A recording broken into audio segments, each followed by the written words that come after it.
గత కొన్నాళ్ళుగా సినిమా ఇండస్ట్రీలో జంటలు విడాకులు తీసుకొని అభిమానులకు షాక్ ఇస్తున్నారు. ఇప్పటికే టాలీవుడ్లో సమంత నాగచైతన్య విడిపోవడం చాలా మంది జీర్ణించుకోలేకపోతున్నారు.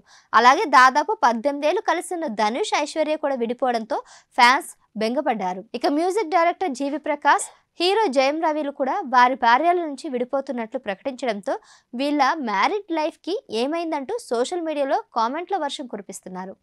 తాజాగా సినిమా ఇండస్ట్రీలో మరో జంట విడాకులు తీసుకోవడం చూసి అవాక్కవుతున్నారు. ప్రముఖ మ్యూజిక్ డైరెక్టర్, ఆస్కార్ అవార్డు గ్రహీత ఏఆర్ రెహమాన్ దంపతులు విడాకులు తీసుకుంటున్న వార్త తెలిసి అసలు కారణమేంటో తెలియక అయోమయంలో పడిపోతున్నారు. ప్రస్తుతం సోషల్ మీడియాలో ఏఆర్ రెహమాన్ విడాకుల వార్త వైరల్గా మారింది. కొందరు ఇది అబద్ధమని అంటుంటే మరికొందరు షాక్ అవుతున్నారు. అయితే ఏఆర్ రెహమాన్, సైరా బాను విడిపోయినట్లు వారి లాయర్ వందనా షా అధికారికంగా ప్రకటించారు. ఎన్నో ఏళ్ల వివాహ బంధానికి ముగింపు పలుకుతూ విడాకులు తీసుకోవడానికి రెహమాన్, సైరా బాను నిర్ణయం తీసుకున్నట్లు తాజాగా తెలిపారు. వారి బంధంలో భావోద్వేగపూరిత ఒత్తిడి నెలకొందని, ఈ నేపథ్యంలోనే ఈ కఠిన నిర్ణయం తీసుకుంటున్నారని అన్నారు. ఒకరిపై మరొకరు గాఢమైన ప్రేమ ఉన్నప్పటికీ ఉద్రిక్తతలు, ఇబ్బందులు వారి మధ్య అధిగమించలేని దూరాన్ని సృష్టించాయని తెలిపారు లాయర్ వందనా షా. ఈ నేపథ్యంలోనే ఏఆర్ రెహమాన్ సైతం విడాకులపై స్పందిస్తూ ఓ ఎమోషనల్ ట్వీట్ పెట్టారు. తమ వైవాహిక బంధం త్వరలోనే 30 ఏళ్లకు చేరుతుందని సంతోషించామని, అయితే అనుకోని విధంగా ముగింపు పలకాల్సి వచ్చిందని సోషల్ మీడియాలో పోస్ట్ పెట్టారు రెహమాన్.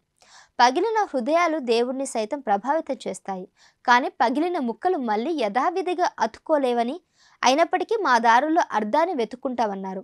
ఇలాంటి కఠిన పరిస్థితుల్లో స్నేహితులు మా వ్యక్తిగత గోప్యతను అర్థం చేసుకుంటారని భావిస్తున్నామని ఆయన రాసుకొచ్చారు. ప్రజెంట్ ఈ పోస్ట్ వైరల్ అవుతుండగా నెటిజన్లు ఆయనకు సపోర్టుగా నిలుస్తున్నారు. రెహమాన్, సైరా బాను 1995లో పెళ్లి చేసుకున్నారు. వీరికి ఖతీజా, రహీం, అమీన్ ముగ్గురు పిల్లలు కూడా ఉన్నారు. 29 సంవత్సరాల వైవాహిక జీవితంలో ఎప్పుడూ సంతోషంగా కనిపించే ఈ జంట తమ వివాహ బంధాన్ని ముగించుకున్నారని తెలుసుకున్న అభిమానులు, కుటుంబ సభ్యులు షాక్కి గురయ్యారు. బాలీవుడ్ పార్టీలు, అవార్డులు, సెలబ్రిటీల వివాహాలకు ఇద్దరు కలిసి హాజరయ్యే జంట ముంబైలో జరిగిన అనంత్ అంబానీ, రాధికా మర్చెంట్ వివాహ వేడుకలో చివరిసారిగా కలిసి కనిపించారు.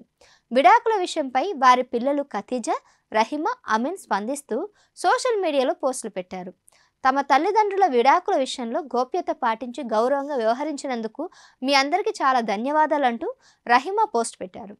ఇలాంటి కష్ట సమయంలో మా కుటుంబ గోప్యతను గౌరవించాలని అందరినీ వేడుకుంటున్నామని, మా బాధను అర్థం చేసుకున్న మీ అందరికీ ధన్యవాదాలని ఖతీజా తెలిపారు. ఇక సినిమాల విషయానికి వస్తే రెహమాన్ ప్రస్తుతం రామ్ చరణ్, బుచ్చిబాబు కాంబోలో రాబోతున్న RC16 సినిమాకు సంగీతం అందిస్తున్నారు. ఈ చిత్రంపై ప్రేక్షకులు భారీ అంచనాలు నెలకొన్నాయి.